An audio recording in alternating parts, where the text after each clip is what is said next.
Hello and welcome. You're watching Markets at Noon on ET Now. I am Snehi Shah, and of course, we're at the halfway mark of the trading day, just taking stock of what the market is doing at this hour. You've got the Nifty that continues to be very nominally under pressure. We're once again above the 23,900 mark and trying to inch closer towards 23,950.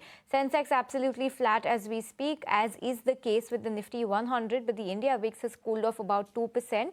The small and the mid-cap indexes are doing very well for themselves amid a rather flat market. They're up about 0.5% each. Sectorally, it's not looking very good for IT today. A 2% shave off on that index on an intraday basis alone. You've got FMCG, media, metal, PSU banks that are in the red. On the flip side, it's realty that's emerging as the top sectoral gainer, followed by defense, auto, pharma, and oil and gas. So that's the tilt of the market right now. But let's also speak about the cement sector. So much is happening in that space. Let's try and get a better sense of everything that's shaping up in that segment. We've got Ms. Jyoti Gupta of Ashika Institutional Equities joining us on the show. Jyoti, hi, good afternoon, and thanks for your time. First up, give us a sense of how you're looking at this sector right now. We've seen an extended summer, a delayed monsoon, and that has given more days for construction to be operational, and hence cement demand, I'm assuming, has also seen a little bit of an uptick on a year-on-year basis. Has that been the case? Good afternoon. Thank you so much for having me on the show. So let me make a small correction there. One, because of extended heat, there was scarcity of water. So ideally, it should have been a construction boom in first quarter FY27, but that actually hasn't happened. So basically, the demand numbers that we saw in quarter four FY26, there will be a dip in quarter one FY27 on a Q on Q basis. I believe the industry should grow anywhere close to like 4 to 5%, which I believe is lower than what usually it used to grow, because last year quarter one was still a strong number. I don't think we are growing from there at 7 or 8%. Second thing is overall demand pickup was not there because of obviously the availability of bags was a concern, scarcity of water. Then you have, because of extended heat, the working number of working hours reduces. So overall demand, in fact, there was a demand slowdown due to construction activity in the first quarter of FY27. Okay, so that's the way the sector is shaping up.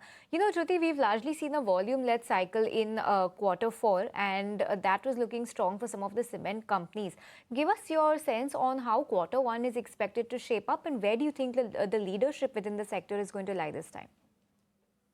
See, the leadership we should be led by UltraTech, Ambuja, Shree Cement, JK Cement, because overall demand across Pan India has not been very good, mainly because of extended heat and showers were delayed.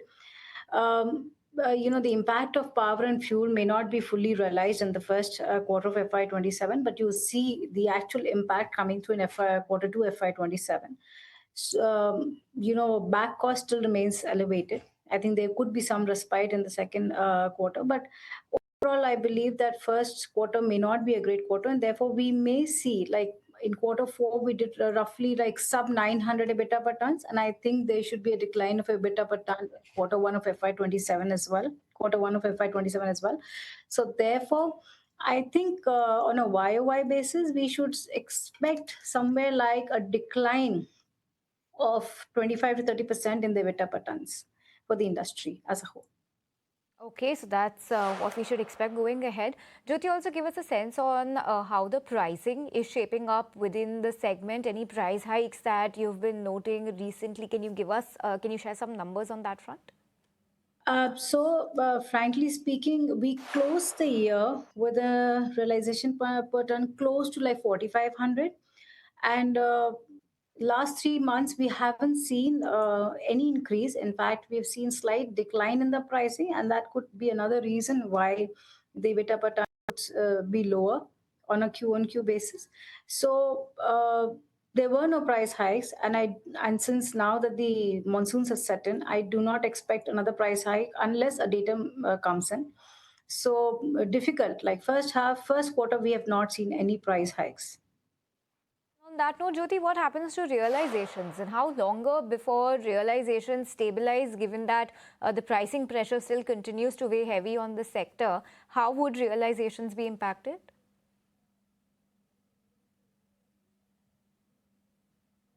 Okay, I believe we've snapped that line. We've snapped that line. We'll get back to that conversation with Jyoti Gupta. But yes, the crux of the conversation so far has been that there is pricing pressure when it comes to the cement sector. In fact, we could be expecting to see a decline in the EBITDA per ton for some of the bigger companies when it comes to their Q1 earnings.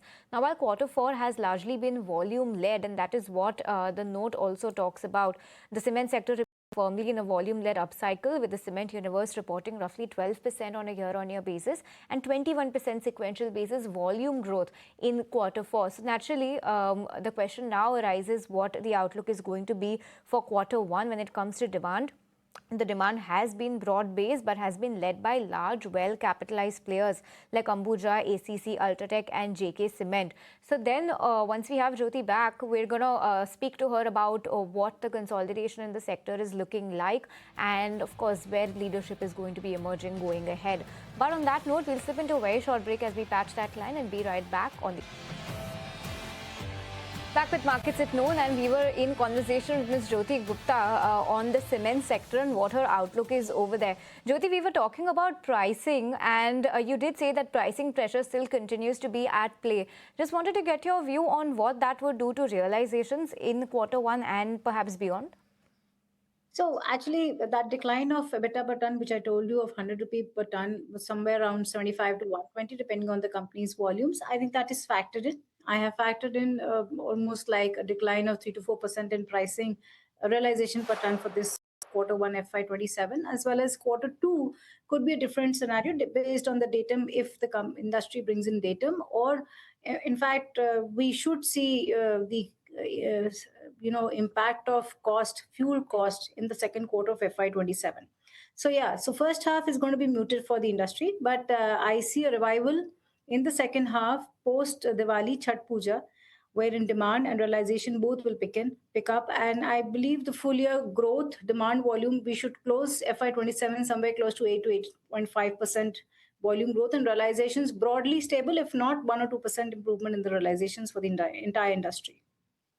8 to 8.5% volume growth and broadly stable, maybe 1 to 2% growth in the realizations. Jyoti, lastly, also talk to us about the consolidation that we've seen largely at play. Pardon me, when it comes to the sector. Do you believe that this consolidation will continue? And given the current landscape, what would your top picks be from the space?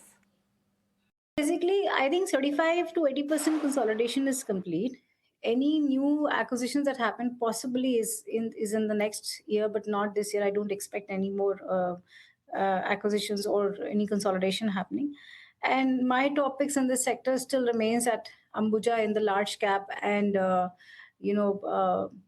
Ramco in the mid cap space. Okay, so appreciate that, and thank you, Jyoti, for taking the time out and speaking with us, and of course sharing your outlook and your top sectoral bets too. Thanks so much for your time. Thank you so much.